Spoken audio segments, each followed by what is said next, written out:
school supplies at uniforme, inihandog ng ina ng Los Baños. Bago tayo magpatuloy, huwag kalimutan mag-follow, mag-like, at i-share iyong aming Facebook page. At huwag din kalimutan mag-subscribe sa aming YouTube channel, ang Serbisyo Balita Live Online. Maraming salamat po. Namahagi ng mga school supplies para sa mga batang estudyante ng bayan ng Los Baños si Vice Mayor Baby Sumanil na ginanap sa session hall ng Sangguniang Bayan dito.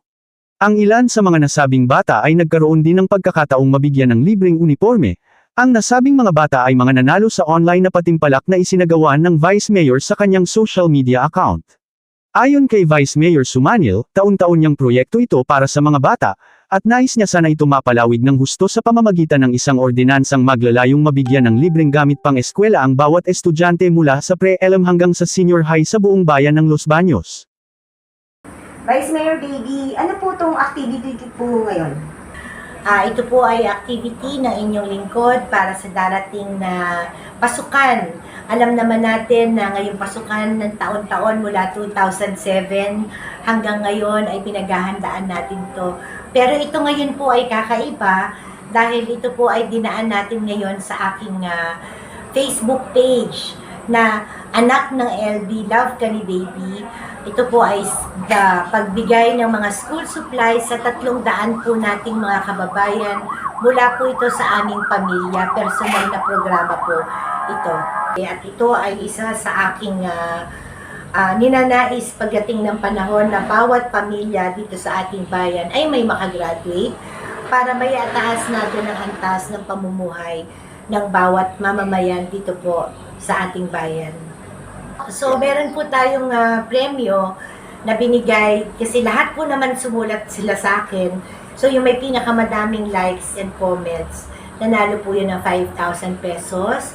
Yung susunod po ay 3,000 at third prize ay 2,000 at 2 consolation prizes.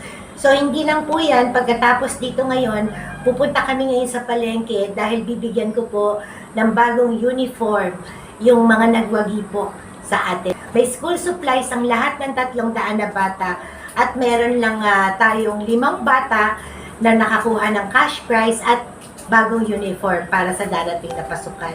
Dahil gusto ko talaga po ay maging inspirasyon sa ating mga bata at lalo na sa ating mga magulang na tulong-tulong tayo dito para maigaod natin ang kahirapan natin dito sa ating bayan.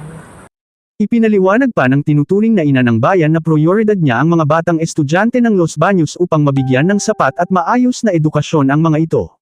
Idinagdag pa nito na tulad ng isang ina sa pamilya, tungkulin itong pangalagaan ang kapakanan ng bawat miyembro ng pamilya. Isa po yan sa ating magiging plataforma sa dadating na kampanyahan, ang makapaglaan po ng pondo para po makapagbigay po tayo. Sa ngayon naman ay nakakapagbigay po ang ating munisipyo, ngunit ito po ay piling-pili lamang at maglalagdag tayo, magsusupplement tayo kasi mas maganda sana na may provide na rin natin yung basic needs ng mga bata, lalong-lalo na sa eskwelahan, sa kanila pong pagpasok. Hindi lang ang mga programang pang-edukasyon ang isinusulong ni Vice Mayor Baby Sumanil, kundi pati na din ang mga programang pangkalusugan, panghanapbuhay, at ang karapatan at proteksyon ng mga kababaihan.